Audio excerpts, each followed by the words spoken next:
सो welcome student once again.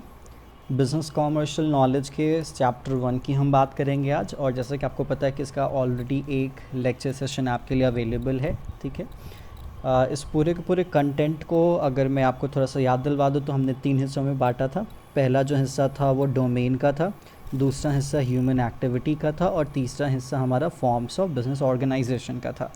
जिसमें first session में हमने ह्यूमन एक्टिविटी वाला जो पोर्शन था, इकोनॉमिक नॉन इकोनॉमिक, वो कवर अप कर लिया था। और जो थर्ड पोर्शन था फॉर्म, जिसमें sole proprietor, HUF, partnership, LLP, company, ये चीज़ें हमने कवर कर ली थी। तो आज का जो सेक्शन होगा वो बेस्ड होगा डोमेन और बिजनेस एंड कॉमर्शियल नॉलेज, जो कि इस चैप्टर का लास्ट सेशन होगा। तो चलिए बात करते हैं डोमेन की। देखिए भाई, पूरा का पूरा कंटेंट आपके सामने है। डोमेन्स की आज हम बात करने वाले हैं और यहाँ पे जो चीज़ें होंगी हम उसको तरीके से ध्यान से समझेंगे। और मैंने आपको बार बार बताया है, ये जो पोर्शंस होते हैं सिलेबस के, जो कि ICI के एकदम लाइंस के बीच में से क्वेश्चंस को उठाते हैं, तो थोड़ा तरीके से इन चीज़ों को सॉल्व करेंगे। Just a minute. चलो भाई, देखो यहाँ पे चीज़ों को साफ साफ मार्क किया जा रहा है, चीज़ें साफ साफ क्लियर की जा रही है। मैं उस तरीके से आपके सामने डिस्कस कर रहा जिससे आपको ज़्यादा प्रॉब्लम नहीं होगी और चीज़ों को बार बार पढ़ना नहीं होगा। ठीक है, यहाँ पे चीज़ों के लिए साफ साफ मार्क करें। देखो भाई, ह्यूमन जो है वो बहुत सारे ऑल्टरनेटिव कामों में इंगेज होता है, अपनी ज़िंदगी के कामों में नॉल। ठीक है, बहुत सारे वो काम परफॉर्म करते हैं ताकि उसको कमाई चाहिए, उसकी ज़िंदगी चले, वो अपने पैसे खर्च करता है ताकि उसकी फैमिली और वो सर्वाइव कर सके। ठीक है, इस पूरे के पूरे प्रोसेस में वो कुछ काम में रेगुलर बेसिस पे क्या करता है, इंगेज होता है, कुछ ट्रांजैक्शंस को रेगुलर बेसिस पे करता है, कुछ एक्सचेंज रेगुलर बेसिस पे करता है, जैसे सामान खरीदना या सर्विसेज का जो लेन देन होता है। ठीक है, और अगर सोशली अवेयर होने की बात की जाए तो यहाँ पे जो फैमिली लाइफ है वो भी बहुत सारे सोशल एक्टिविटीज़ में इन्वॉल्व होती है। ठीक है, साथ ही साथ हमें ये भी अंडरस्टैंड करना चाहिए या फिर हम ये भी समझते हैं कि जो ह्यूमन एक्टिविटीज़ हैं वो फोकस करती है on what business means as a crucial part of our daily life and the multiple domains of business and commercial knowledge. मतलब बात तो साफ साफ है कि एक इंसान की जो ज़िंदगी है उसके बहुत सारे एस्पेक्ट्स होते हैं, उसके बहुत सारी एक्टिविटीज़ होती हैं। और इस एक्टिविटीज़ का अगर आप एक रेफरेंस देखोगे तो बिज़नेस और कॉमर्शियल नॉलेज पे काफ़ी हद तक ये चीज़ें डिपेंड करती हैं या फिर उससे काफ़ी हद तक ये चीज़ें क्या करती हैं, इन्फ्लुएंस भी होती हैं। ठीक है, और आज के टाइम पे चीज़ों को जानना, चीज़ों को समझना बिज़नेस और कॉमर्स के नज़र से कहीं ना कहीं आपके लिए ज़्यादा ज़रूरी हो गया है, क्योंकि production, distribution, exchange, goods and services की जो सेलिंग होती है उन सब से कहीं ना कहीं आप अफेक्ट होते हो, वेदर वो कोई एम्प्लॉय हो, कोई फ्रीलांसर हो, कोई एंटरप्रेन्योर हो। और being a student of commerce या फिर बीइंग अ चार्टर्ड अकाउंटेंट, आपको बिजनेस की नॉलेज और आपको कॉमर्शियल नॉलेज होना कहीं ना कहीं बहुत ज़्यादा ज़रूरी यहाँ पे हो जाता है। ठीक है, जैसे यहाँ पे कुछ कुछ पॉइंट्स नज़र आ रहे हैं आपके सामने, बहुत सारे एक्टिविटीज़ के रेफरेंस में। यहाँ पे आपके सामने 2 इमेज दिया हुआ है। ठीक है, अब यहाँ पे 2 इमेजेस दिए हुए हैं और इस इमेजेस के रेफरेंस में आपके सामने मार्क कर रहा है कि ग्रुप ऑफ आइटम और इंडस्ट्री, ये सामान कहाँ से परचेस किया गया है, और ये सारी चीज़ों को लेकर डिस्कस यहाँ पे कर रहा है। ठीक है, पढ़ना है पढ़ लीजिएगा, इग्नोर करना है इग्नोर कर दीजिएगा, इसका कोई लेना देना है नहीं। ठीक है, ये चीज़ थोड़ा ध्यान से देखिएगा। जब हम डोमेन की बात करते हैं तो हम एक स्फेयर की बात करते हैं, एक एरिया की बात करते हैं, एक जॉनर की बात करते हैं। ठीक है, जैसे यहाँ पे एक्टिविटीज़ की बात आती है तो एक्टिविटीज़ में क्या क्या है, तो एक्टिविटीज़ में बहुत सारी एक्टिविटीज़ आती हैं। मैन्युफैक्चरिंग एक्टिविटी है, ट्रेडिंग एक्टिविटी है। ट्रेडिंग में भी आप नेशनल ट्रेड की बात कर रहे हो या इंटरनेशनल ट्रेड की बात कर रहे हो। कॉमर्स की बात आती है तो कॉमर्स में जो एड्स और ऑक्सिलरीज टू ट्रेड हो जाते हैं, warehousing, shipping, insurance, banking, ये सब चीज़ें होती हैं, तो सब काम ही है ना। तो जब हम एक्टिविटी के डोमेन की बात करेंगे तो उसमें बहुत सारे काम आ जाते हैं, बहुत सारी चीज़ें हो जाती हैं। फिर जब हम स्केल की बात करते हैं तो स्केल में बहुत सारे लेवल्स हो जाते हैं, स्मॉल हो जाता है, मीडियम है, माइक्रो है, लार्ज है, तो ये स्केलेबिलिटी की बात हो जाती है। जोग्राफिकल स्कोप की बात आती है उसके डोमेन्स में, तो आप लोकल, नेशनल, इंटरनेशनल, इन चीज़ों की बात होती है। ओनरशिप में स्टेट, पब्लिक प्राइवेट पार्टनरशिप की बात आ जाती है। मार्केट की बात आती है, बाज़ार की बात आती है, तो किन किन चीज़ों का बाज़ार होता है, प्रोडक्ट का मार्केट, लेबर का मार्केट, कैपिटल का मार्केट, कमोडिटी का मार्केट, इक्विपमेंट का मार्केट, नेचुरल रिसोर्सेज का मार्केट, स्टेक होल्डर्स, पता ही होगा, न जाने कितने स्टेक होल्डर्स होते हैं, entrepreneurs, promoter, customer, investor, supplier, employee, जो हमारी गवर्नमेंट होती है, जो हमारे में पैसा लगाते हैं, हमारी सोसाइटी एट लार्ज, जैसे हमारे स्टेक होल्डर्स होते हैं। तो ये इनके डोमेन्स हैं, ठीक है, फंक्शंस दिए हुए हैं या फिर फोकस दिया हुआ है। तो इन चीज़ों से आपको ये अंदाज़ा होना चाहिए कि ये सारे डोमेन्स आपके सामने दिए गए हैं और इन डोमेन्स का एक रेफरेंस आपको दिया गया है चीज़ों को समझने के लिए, ठीक है। अब देखो भाई, यहाँ पे बहुत सारी चीज़ें दी गई हैं, इसको आप अपने तरीके से रीड कर लीजिएगा। बस आपको एक रेफरेंस चाहिए कि डोमेन को किस तरीके से आप समझोगे, डोमेन एक एरेना को भी आप लेके इस तरीके से समझ सकते हो, ठीक है। और domain of business and commercial knowledge का मतलब क्या कि बिजनेस एंड कॉमर्शियल नॉलेज में क्या क्या चीज़ें आती हैं और बिजनेस और कॉमर्शियल नॉलेज क्या होता है एक्चुअली, ठीक है।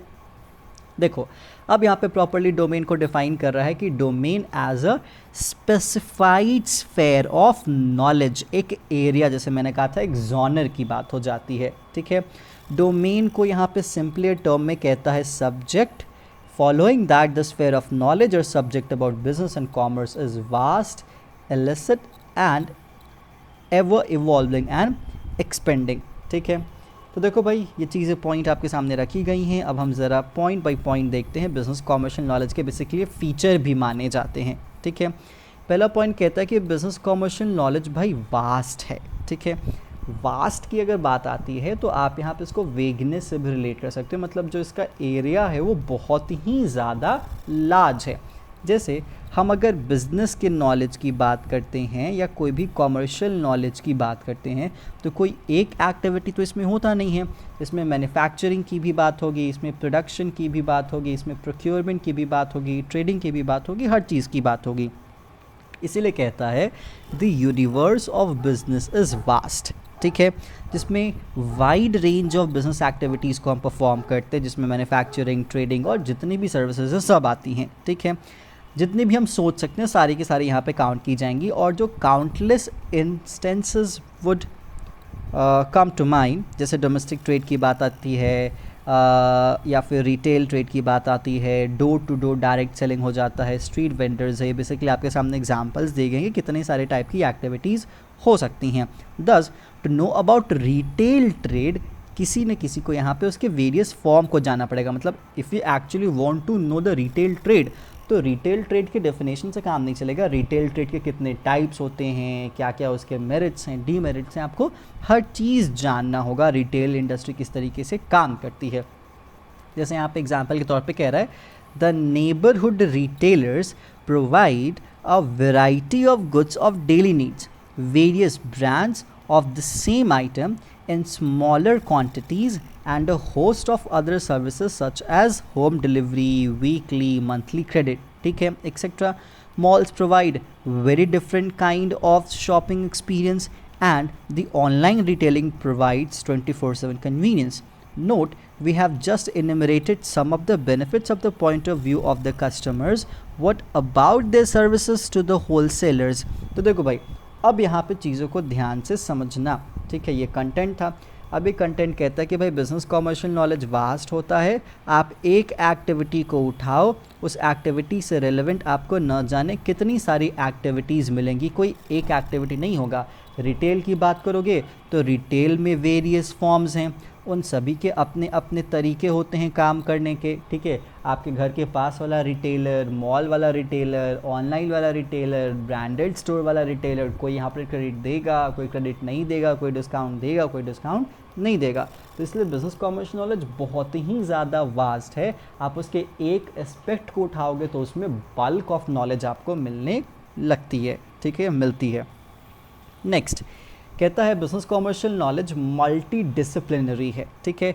मल्टीपल डिसिप्लिनरी और मल्टी डिसिप्लिनरी का मतलब क्या कि बिज़नेस कॉमर्शियल नॉलेज में हम बस कॉमर्स के जोन को ऐड नहीं करते, इसमें बहुत सारे डिसिप्लिन्स ऐड होते हैं। साइकोलॉजी की बात कर लो, सोशियोलॉजी की बात कर लो, पॉलिटिकल साइंस की बात कर लीजिए, साथ ही साथ आप यहाँ पे लॉ की बात कर लीजिए, इकोनॉमिक्स की बात कर लीजिए, बायोलॉजी की बात कर लीजिए, केमिस्ट्री की बात कर लीजिए। मतलब बहुत सारे जगहों से यहाँ से कंटेंट उठाए जाते हैं और आपके बिज़नेस कॉमर्शियल नॉलेज में उन चीज़ों को ऐड ऑन किया जाता है, ठीक है। जैसे यहाँ पे एग्जाम्पल के तौर पे आपके सामने प्रेजेंट कर रहा है कि जो स्ट्रैटेजी टर्म है, क्या है जो स्ट्रैटेजी टर्म है, एक्चुअली जो इसका ओरिजिनल डिसिप्लिन है वो मिलिट्री बेस पे होता है, मतलब मिलिट्री जोन में हम स्ट्रैटेजी टर्म का इस्तेमाल करते हैं।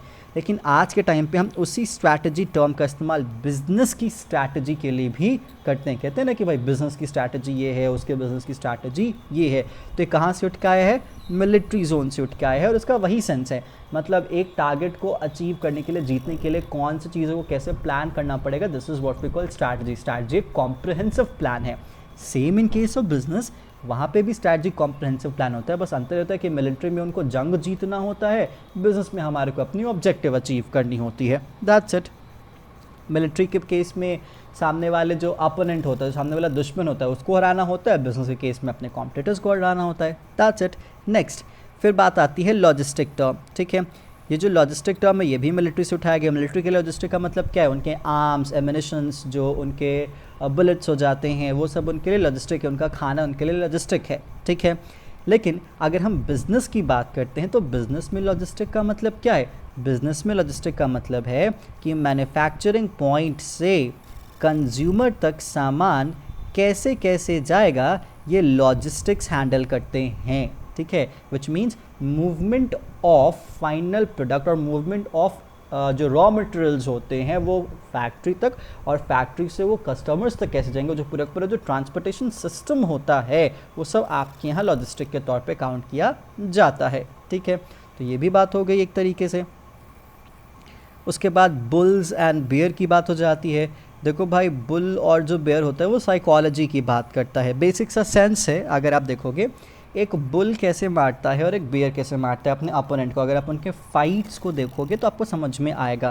बेसिकली बुल और जो बेयर का सिस्टम है ना, वो स्टॉक मार्केट में यूज़ किया जाता है। अब देखो भाई, बुल और बेयर का जो तरीका होता है, अगर कोई फाइट में जाता है बुल और बेयर, तो कैसे काम करते हैं आप देखोगे। बुल जो होते हैं आमतौर पर उनके जो सींग होते हैं, हॉर्न्स होते हैं। ठीक है, तो ये जो बुल होता है ना, वो अपने अपोनेंट को हवा में उछाल के मारता है। ठीक है, वो ऊपर ले जाके मारता है।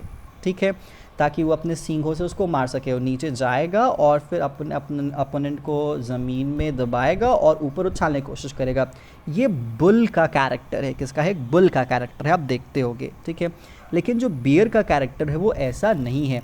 बियर का जो आमतौर पे वेट बहुत ज़्यादा होता है और बियर अपने अपोनेंट को काटने की कोशिश करता है, बाइट करने की कोशिश करता है और ज़मीन पे दबा के मारने की कोशिश करता है। तो बियर क्या करता है? अपने अपोनेंट को ज़मीन पे दबाता है। ठीक है, तो ये डिफरेंस है। उसी तरीके से इसे बुल अगर ऊपर लेके जाता है, तो अगर स्टॉक मार्केट में अपवर्ड ट्रेंड आपको नज़र आ रहे हैं, स्टॉक मार्केट ऊपर की तरफ जा रहा है, तो उसे बुलिश मार्केट कहा जाता है। क्या कहा जाता है? बुलिश मार्केट कहा जाता है। एक ऑप्टिमिस्टिक एक्सपेक्टेशन है, हाँ जी, शेयर्स की वैल्यू बढ़ती है तो वो बुलिश होता है। ठीक है, लेकिन जब बेयरिश मार्केट की बात आती है तो आमतौर पर जब आपका जो ट्रेंड होता है वो नीचे की तरफ जाता है तो इसे बेयरिश मार्केट कहा जाता है। तो जो हमने टर्म्स लिया है ये इन दोनों एनिमल्स के अपने साइकोलॉजिकल ऑर्डर पे लिया, उनके टेंडेंसी पे लिया कि उनका जो कॉम्बैट करने का तरीका होता है, जो लड़ने का तरीका होता है, कैसा होता है। तो बुल उछाल देता है, ऊपर की तरफ ले जाता है, और बेयर नीचे की तरफ ले जाता है। तो दैट्स वाई हम यहाँ पे इसको बुलिश या बेयरिश के तरीके से यूज़ करते हैं। ठीक है, तो ये तो हो गया कि आपका जो बिजनेस कॉमर्शियल नॉलेज है वो मल्टी डिसिप्लिनरी है। क्या है वो? मल्टी डिसिप्लिनरी है। अब मल्टी डिसिप्लिनरी के बाद हमारे सामने जो दूसरा फीचर दैट जो बिजनेस कॉमर्शियल नॉलेज है वो एवर इवॉल्विंग और एक्सपैंडिंग है। ठीक है, अब एवर इवॉल्विंग और एक्सपैंडिंग का मतलब क्या? देखो भाई, कोई भी चीज़ आज के टाइम पे स्टैटिक नहीं है। ठीक है, क्योंकि जो हमारा बिजनेस कॉमर्शियल नॉलेज है वो बहुत सारी चीज़ों पे बेस्ड है, टेक्नोलॉजी पे, इनोवेशन पे, लॉ पे, इकोनॉमिकल सर्कमस्टांसेस पे, बहुत सारी चीज़ों पे बेस्ड है। ठीक है, जैसे एग्जाम्पल के तौर पे अगर हम बात करते हैं तो अभी हमारे यहाँ जो सिस्टम चल रहा है अकाउंटिंग का, उसमें हम डिजिटल अप्रोच का प्रॉपर्ली सहारा लेते हैं, ऐसा नहीं है कि नहीं लेते हैं। ठीक है, अगर हम डिजिटल अप्रोच का सहारा लेते हैं तो आप मानो कि अगर क्रिप्टो करेंसी आ जाती है तो क्या हमारा अकाउंटिंग का सिस्टम वही रहेगा जैसे अभी तक होते आया है? ठीक है, हम क्रिप्टो करेंसी को क्या मानेंगे? हम असेट मानेंगे या फिर उसको कैश के तरीके से मानेंगे? हम कैसे डील करेंगे? तो आप बताइए, जब क्रिप्टो करेंसी आ जाएगा तो बिजनेस कॉमर्शियल नॉलेज का जो अप्रोच होगा इसमें हम अकाउंटिंग का तरीका, टैक्सेशन का तरीका, ठीक है, उसका जो प्रेजेंटेशन फिनेंशियल स्टेटमेंट में कैसे होगा, उन सबको तो हम देखेंगे ना, उन सबका तरीका बदल जाएगा। ऐसा नहीं कि तरीका सेम रहेगा।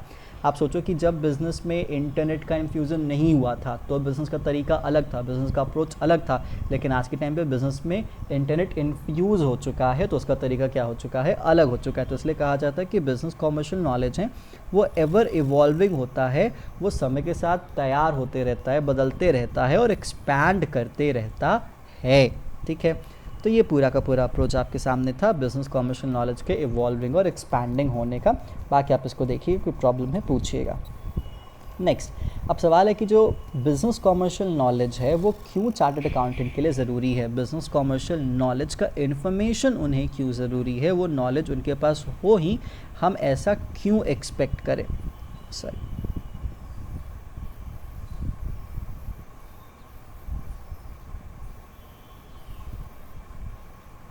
चलिए भाई देखो यहाँ पे क्या कहता है, क्या क्लेम करता है। एक्चुअली चार्टर्ड अकाउंटेंट्स जो होते हैं वो नेशन के जो रिसोर्सेज होते हैं उसके कस्टोडियंस होते हैं। ठीक है, उनका ख्याल रखते हैं, उनकी वैल्यूएशन को कंफर्म करते हैं, कोई बेमतलब का इस्तेमाल ना करे, उसको कोई गलत तरीके से रिप्रेजेंट ना करे। ये सारी जिम्मेदारी चार्टर्ड अकाउंटेंट के सर पे होती है क्योंकि वो ऑडिटर्स होते हैं, उनको चेक करने की जिम्मेदारी दी जाती है। वो रिस्पॉन्सिबल होते हैं कि एक क्रेडिबल सिस्टम तैयार करें जिसमें प्रॉपर जो सच और ट्रांसपेरेंट फॉर्म में सोसाइटी के सामने, सोसाइटी के रिसोर्सेज को वो रिपोर्ट करे। ठीक है, जो पैसा है वो बस आपका तो नहीं है, सोसाइटी का ही लगा हुआ है। अगर आपके यहाँ अकाउंटिंग हो रही है, अगर आपके यहाँ ऑडिटिंग हो रही है तो इसीलिए business commercial knowledge chartered accountant को अवेयर और रिस्पॉन्सिव बनाने की कैपेसिटी रखता है। हर बिज़नेस में अपने फ़ायदे होते हैं, अपने नुकसान होते हैं, हर बिज़नेस का अपना तरीका होता है। तो अगर वो नॉलेज एक सीए के पास रहेगा तो समवेयर एंड समहाउ वो अपने काम को और अच्छे से कर पाएगा। ठीक है, हर बिज़नेस की अपनी पिक्युलैरिटीज़ होती हैं, उनके अपने नोशंस होते हैं प्रोडक्ट को लेके, इन्वेंट्री को लेके, रेवेन्यू को लेके, प्रॉफिट को लेके। जैसे यहाँ पे एग्जांपल के तौर पे देखो तो यहाँ पे कहता है कि जो एफएमसीजी इंडस्ट्री है, fast moving consumer goods industry है, pertains to manufacture, distribute and sale of large variety of staples, जिसमें ग्रोसरी, बेकरी, कन्फेक्शनरीज आते हैं, पर्सनल केयर की चीज़ें आती हैं, होम केयर की चीज़ें आती हैं, जिसमें सोप्स और डिटर्जेंट्स होते हैं, टॉयलेटरीज होती हैं या कॉस्मेटिक्स होते हैं। ठीक है, ये जो चार्टर्ड अकाउंटेंट है वो आमतौर पे ईजिली एक नोशन तैयार कर सकते हैं इन चीज़ों के बारे में कि इनकी लागत कैसे तय की जाए, इनकी इन्वेंट्री का वैल्यूएशन कैसे किया जाए, इनकी रेवेन्यू को कैसे कैलकुलेट किया जाए, इनके प्रॉफिट को कैसे शो किया जाए। साथ ही साथ अगर वो एफएमसीजी से निकल के अगर हॉस्पिटैलिटी इंडस्ट्री में आता है तो फिर तरीका क्या हो जाएगा, बदल जाएगा। ठीक है, तो अगर वो होटल और रेस्टोरेंट की इंडस्ट्री में आते हैं तो तरीका बदलेगा, उनके अकाउंटिंग का सिस्टम बदलेगा, उनके इन्वेंट्री के वैल्यूएशन का तरीका बदलेगा, प्रॉफिट के कैलकुलेशन का तरीका बदलेगा, कॉस्ट के तरीके क्या हो जाएंगे, बदल जाएंगे। ठीक है, साथ ही साथ यहाँ पे जो लीगल जो लॉज होते हैं उन लॉज की एप्लीकेबिलिटी भी क्या हो जाती है, चेंज हो जाती है। तो इसलिए कहा जाता है कि एक इंडस्ट्री से दूसरी इंडस्ट्री में अगर आप शिफ्ट अप करते हो तो हर चीज़ बदलता है और हर इंडस्ट्री की नॉलेज आपको होनी चाहिए। इसीलिए कहता है कि एक सीए को, एक चार्टर्ड अकाउंटेंट को बिज़नेस कॉमर्शियल नॉलेज होनी चाहिए, बिज़नेस एंड कॉमर्स की नॉलेज अच्छी खासी होनी चाहिए ताकि वो अपना ऑडिट भी अच्छे से कर सके, डिसाइसिव कैरेक्टर का बन सके, अच्छे तरीके से स्ट्रैटेजाइज भी कर सके, बजट्स भी तैयार कर सके। क्योंकि इंडस्ट्री टू इंडस्ट्री और इंडस्ट्री में ही फर्म टू फर्म में चीज़ें क्या हो जाती हैं, काफ़ी हद तक बदलती हैं। जैसे उसकी जो उसका जो काम होगा, उस काम की जो क्वालिटी होगी वो तो इन्हांस होगी ही होगी, साथ साथ सोसाइटी के जो रिसोर्सेज है वो भी अच्छे से मेंटेन होंगे। ठीक है, चल बाकी यहाँ पे कुछ कुछ पॉइंट कह रहा है, एक minute. Getting conversant with and updating business commercial knowledge. देखो भाई यहाँ पे कुछ कंटेंट पढ़ लीजिए। जैसे कि आपको बताया गया कि जो बिज़नेस कॉमर्शियल नॉलेज का डोमेन है वो वास्ट है, वो मल्टीडिसिप्लिनरी है, वो एवर एक्सपैंडिंग है। ठीक है, लेकिन हमें ये भी समझ में आना चाहिए कि जो बिज़नेस कॉमर्शियल नॉलेज है वो एक सक्सेसफुल करियर को बनाने में काफ़ी ज़्यादा मदद करता है। लेकिन व्हाट इफ़ जिनका जो बैकग्राउंड है 10+2 तक वो कॉमर्स नहीं है, तो उनके लिए कोई ज़्यादा पंगा नहीं है, बिज़नेस कॉमर्शियल नॉलेज वो आराम से गेन कर सकते हैं, ठीक है। और ये कुछ तरीके बताए गए, जैसे सेल्फ अश्योरेंस की बात आती है, तो बिज़नेस ऑल अराउंड है, हम हमेशा इनकाउंटर करते हैं, बहुत सारे ट्रांजैक्शंस देखते हैं रेगुलर बेसिस पे। तो एक हिस्ट्री की भी नॉलेज, साथ ही साथ जोग्राफी की भी नॉलेज, साइंस में केमिस्ट्री की भी नॉलेज, फिज़िक्स की भी नॉलेज कहीं ना कहीं बिज़नेस कॉमर्शियल नॉलेज में आपकी मदद कर सकता है, ऐसा नहीं कि नहीं कर सकता है। बस आपको रेगुलर बेसिस पे क्या करना है, ऑब्जर्वेशन मेंटेन करना है, न्यूज़पेपर्स हैं, टीवी कॉमर्शियल्स हैं, बिज़नेस न्यूज़ हैं, ये आपको देखते रहना, ये सारी बातें यहाँ पे बता रहा है, ठीक है भाई। इसीलिए थोड़ा सा अजीब सिस्टम तैयार हो जाता है इनका। That's it, business commercial knowledge में यही चीज़ें थी, बस इसके फीचर को ध्यान रख लीजिएगा, जो आपका वास्ट था, जो आपका मल्टी डिसिप्लिनरी था और एवर इवॉल्विंग था, दैट्स इट, इसमें ज़्यादा और कोई इशू नहीं होगा, ठीक है। अब थोड़ा सा इसके क्वेश्चंस को देख लेते हैं। देखो भाई,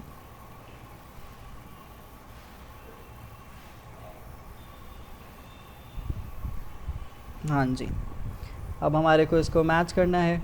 सबसे पहला question, employment, profession, business, land, property, lending, ठीक है। एम्प्लॉयमेंट का रिश्ता किससे होगा, वेजेस एंड सैलरी से, तो 1 का क्या हो गया, बी हो गया, ठीक है। प्रोफेशन का रिश्ता किससे होगा, फी से होगा, तो 2 का क्या हो गया, ई हो गया, ठीक है। तो 1 का बी और 2 का ई कहाँ पे है, तो 1 का बी, 2 का ई सी है, ठीक है। तो इसका आंसर क्या हो जाएगा, सी हो जाएगा। बिजनेस का रिश्ता किसके साथ है, प्रॉफिट के साथ है, तो 3 का ए हो गया। लैंड प्रॉपर्टी का रिश्ता किसके साथ है, रेंट के साथ है, तो 4 का डी हो गया। लेंडिंग का रिश्ता किसके साथ है, तो इंटरेस्ट के साथ है, हो गया। दैट्स इट, ये हो गया आपका question number 1। Next question number 2, which of the following statements distinguishes business from entrepreneurship. Business और एंटरप्रेन्योरशिप को एक दूसरे से क्या अलग करती हैं। सबसे पहला, entrepreneurs are business owners too, entrepreneurs business owners भी होते हैं, ठीक है। सारे बिजनेस ओनर्स एंटरप्रेन्योर्स होते हैं, ठीक है।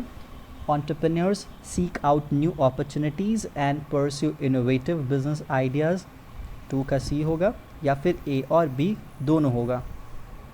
तो देखो भाई, इसका सबसे सीधा आंसर क्या होगा, सी होगा, कोई भी बता सकता है।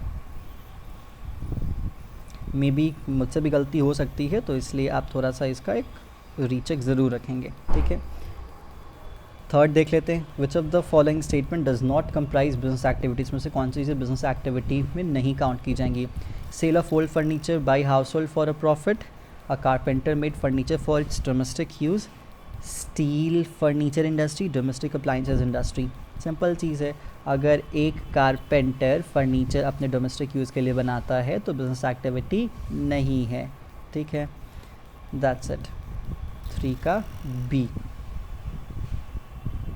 Next 4, which of the following is not an economic objective of the firm.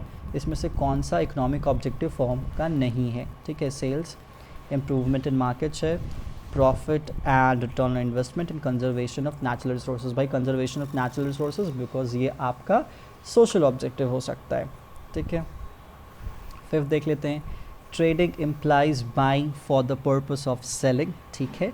Apply this criteria, tell which of the following activities would not qualify trading. तो ट्रेडिंग के बारे में बता दिया गया, पूछा कि इसमें से कौन सा ट्रेडिंग नहीं है।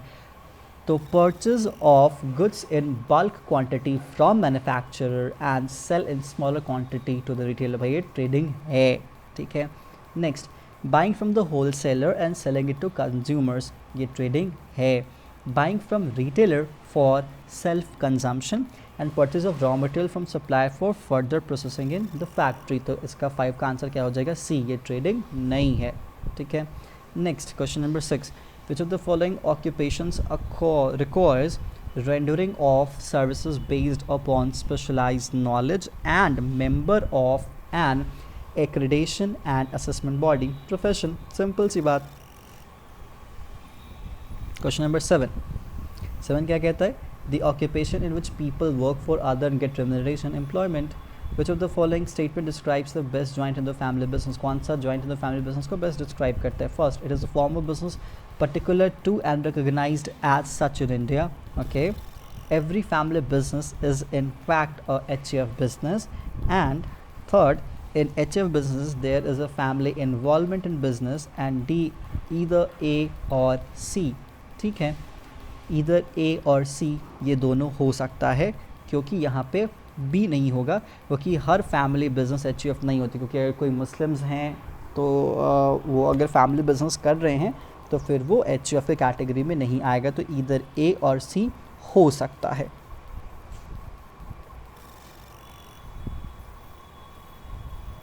नेक्स्ट 9, सस्टेनेबल डेवलपमेंट और सस्टेनेबल बिजनेसेस का मतलब क्या? इकोनॉमिक परफॉर्मेंस में कंसिस्टेंसी हो, अटेंशन टू सोशल प्रॉब्लम हो, हार्मनी विथ नेचर हो, ऑल ऑफ द अबव। भैया ऑल ऑफ द अबव, ठीक है। Which of the following statement characterises the best non economic activity? कौन सी चीज़ best non economic activity category में lie करती है? First, non economic activity do not require any investment of resources. भैया resources तो लगते हैं। These activities do not entail any operational cost, होता है। These activities are undertaken by SATs and the underlying purpose of these activities is not earning of livelihood but of social, psychological or spiritual satisfaction. भैया D, that's it. 11, Indian Companies Act provide legislation for all of the above.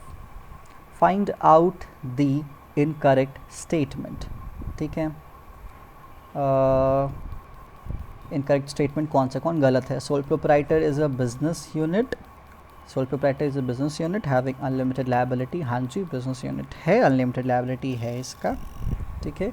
Limited liability partnership में be constituted, HUF में be formed by group of people who not belong to family and Hindu include. भाई अब तो समझ में आ चुका होगा, सी इसका आंसर है। Next 13 and 14। 13 क्या कहता है? Which of the following is incorrect? कौन सा गलत है? Economic activity are driven by profitability, नहीं होता है। Economic activity guided by self interest, non economic activity are driven by emotional और सेंटिमेंटल फोर्स, और non economic activities are not at all important life. भैया बहुत इंपॉर्टेंट होता है, तो 13 का आंसर क्या हो जाएगा? डी हो जाएगा, ठीक है। Which of the following is not considered as economic activity? कौन सा इकोनॉमिक एक्टिविटी नहीं है? सेविंग इन्वेस्टमेंट है, प्रोडक्शन कंजम्पशन है, सर्विस ऑफ चार्टर्ड अकाउंटेंट है, providing free medical aid by doctor, economic activity नहीं है। That's it. Maximum number of members in private limited, maximum है 200, याद होगा 2 से 200 की बात होती है, और ये अगर आप पब्लिक की बात करते हो तो 7 से अनलिमिटेड की बात होती है।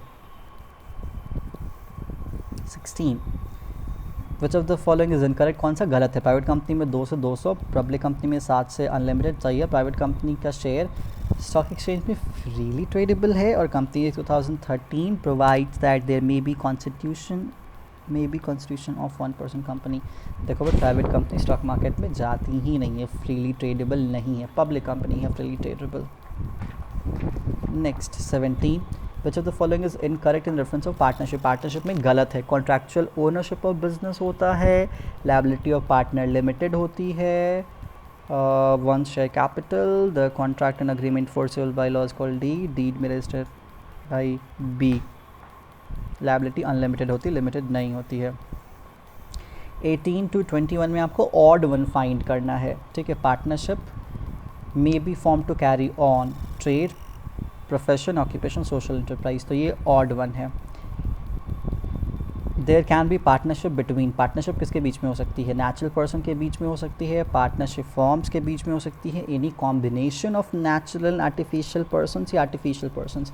देखो भाई, आर्टिफिशियल पर्सन्स, कंपनी और कंपनी के बीच में पार्टनरशिप कभी नहीं हो सकती है, नेचुरल और आर्टिफिशियल में ज़रूर हो सकती है। तो नेचुरल बंदों का होना ज़रूरी है, बस आर्टिफिशियल्स के बीच में पार्टनरशिप नहीं होती है, ठीक है। नेक्स्ट 20, 21, 22 देख लेते हैं। HUF कंप्राइज ऑफ, ठीक है, ऑब्वियस सी बात है, हिंदू सिख होते, बुद्धिस्ट होते, जैन होते, मुस्लिम्स नहीं होते, इनफैक्ट पारसीज तक होते, तो सॉरी इन्फिनिटी नहीं, गलत होगा ये, तो डी होगा आंसर। 20 का आंसर क्या होगा? डी, ठीक है। The attribute of profession does not include rendering of specialised nature of services, ठीक है, रेंडरिंग सर्विसेज होता है, certificate of services from government, self imposed code of conduct, और ऑल ऑफ द अबव। भैया यहाँ पे आपको ऑड वन फाइंड करना है। Rendering of specialised nature service होता है, सर्टिफिकेट ऑफ सर्विस सरकार से मिलती है, self imposed code of conduct होते हैं, नहीं, self imposed code of conduct नहीं होते हैं, तो आंसर क्या हो गया? C. Next Question number 22. In which form of business do the owners have obligations to pay off liabilities from personal wealth as well as if business money and assets are not enough? मतलब किस case में यहाँ पे liability unlimited होती है? Private company में limited होती है, पब्लिक में लिमिटेड होती है, LLP में भी लिमिटेड होती है, HUF में अनलिमिटेड होती है. तो ये हो गया आपका 22. नेक्स्ट यहाँ पे कौन सा क्वेश्चन कह रहा था ये बेसिकली, कहाँ से कहाँ तक का ऑड वन था? अच्छा 18 to 21 ऑड वन था. आई थिंक 21 तो हो गया, 22 हमने कर लिया. 23. What are the two animal references in stock market jargon? Bull and bear अभी बताया हमने. We can classify all similar businesses relating to particular activity as, we can classify all similar business relating to particular activity as business, company, industry होना चाहिए, industry. तो 24 का answer industry होगा. 25. Which apex body of regulation oversees the government of LLP? Governance of LLP, Ministry of Corporate Affairs, MCA. Next, in recent news article from around the world, there has been an increasing trend of privatization of companies. Why is there such a trend? ठीक है, to save taxes, to save the cost of compliance requirement, to make personal wealth, to be more sustainable and socially aware.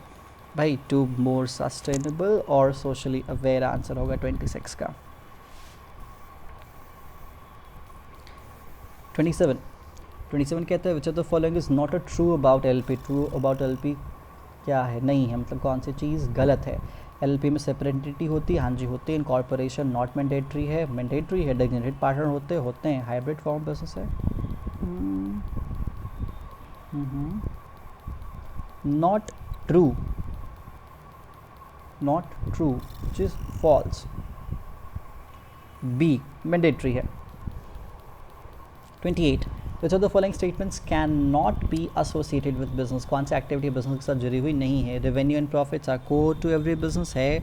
Only an educated person can start. Capital isn't needed to start. It is better to aware legal compliances. भाई ये है, ज़रूरी नहीं है कि educated ही हो. याद रख लीजिएगा, एडुकेटेड और इलिटरेट में और लिटरेट में डिफरेंस होता है.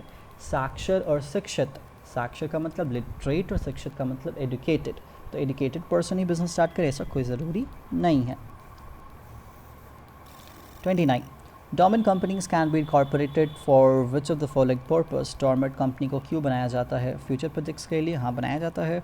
होल्डिंग इंटेलेक्चुअल प्रॉपर्टी के लिए, हाँ जी बनाया जाता है. Only for creating dummy company to book insignificant transaction, गलत. बी सॉरी सी आंसर होगा 29 का. Head of undivided Hindu family, करता, देख रहे हो कितने आसान है और ऐसे ही आते हैं.